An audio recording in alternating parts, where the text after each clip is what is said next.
Elana. Ce que l'humanité doit aux Juifs, et oui, c'est notre chronique avec vous comme chaque mercredi. Et ce matin, nous allons mettre en lumière deux chercheurs qui ont permis l'éradication de la poliomyélite. Deux chercheurs juifs qui ont changé le monde par la découverte de leur vaccin. Alors tout d'abord, est-ce qu'on peut rappeler ce que c'est la poliomyélite ? Alors la poliomyélite ou polio a longtemps été l'angoisse des médecins et des parents. Il s'agit d'une maladie redoutable, responsable d'une infection du système nerveux central, dont les complications sont gravissimes avec un pronostic alarmant puisque d'une mortalité entre 2 et 10%, ce qui est considérable. Avant le milieu des années 50, les cas de poliomyélite montaient chaque année aux États-Unis et dans le monde à 50 000 cas. 1952 sera d'ailleurs la pire année enregistrée. 3 000 personnes décéderont de la polio aux États-Unis.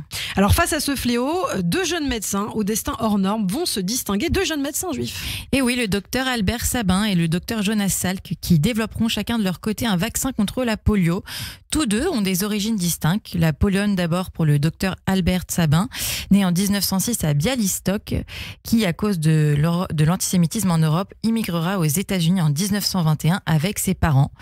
Albert, qui ne connaît pas alors un mot d'anglais à son arrivée, est toutefois un élève brillant. Après 6 semaines à s'inscrire, il s'inscrit au lycée. Il épate ses professeurs par ses capacités hors normes. Il s'inscrit ensuite à l'université de New York, l'une des rares universités qui n'a pas de quota juif à l'époque, et il choisit d'étudier la médecine. Jonas Salk, lui, quant à lui, est un Américain de parents immigrants juifs venus de Russie. Oui, né en 1914 dans le Bronx à New York, Jonas est issu d'une famille plutôt pauvre, mais dès son jeune âge, Jonas réalise qu'il veut changer le monde en effectuant des recherches médicales. Il fréquente le City College de New York, puis comme Sabine, s'inscrit à la faculté de médecine de l'université de New York. Il est alors confronté à l'antisémitisme virulent qui y sévit, comme en témoigne le célèbre chercheur en maladies infectieuses, le docteur Thomas Francis, qui dira de lui: Dr Salk est membre de la race juive, mais il a, je crois, une très grande capacité à s'entendre avec les gens. Jonas obtient donc une bourse et en collaboration avec ce même docteur, ce petit génie met au point le premier vaccin contre la grippe. Leurs recherches sont saluées comme un ajout patriotique et vital à l'effort de guerre pendant la Seconde Guerre mondiale. Et Jonas Salk ne s'arrête pas en si bon chemin. Et oui, au printemps 1953, Jonas Salk présente un vaccin anti-polio prometteur, un vaccin injectable, d'abord testé sur des animaux. Mais les autorités hésitent à le tester sur l'homme, alors le docteur Salk décide de se l'injecter à lui-même ainsi qu'à sa femme et à ses 3 fils.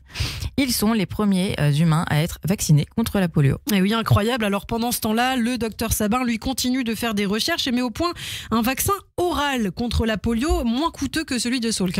Oui, Albert Sabin commence à s'intéresser à la poliomyélite lorsque la Seconde Guerre mondiale éclate. Il découvre le vaccin en 1962 et ce vaccin possède de multiples avantages. Il est facile à utiliser car il ne nécessite pas d'injection, rendant ainsi les procédures de vaccination moins coûteuses.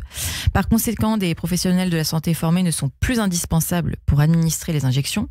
Il confère rapidement une bonne immunité générale, ce qui en fait, au milieu des années 1960, le vaccin préféré utilisé aux États-Unis.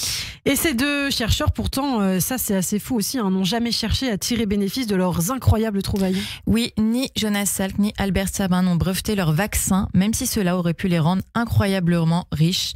Interrogé le 12 avril 1955 par un journaliste sur cette question, Salk répondra: pourriez-vous breveter le soleil ? Ils ont ainsi contribué à rendre ces vaccins essentiels peu coûteux largement disponibles, c'est ce qu'on appelle en yiddish de Vremensch. Effectivement, et merci beaucoup Caroline de nous faire découvrir leur histoire ce matin. Les créateurs du vaccin contre la polio, ce sont deux médecins juifs. À très bientôt. Radio J, le 6-9.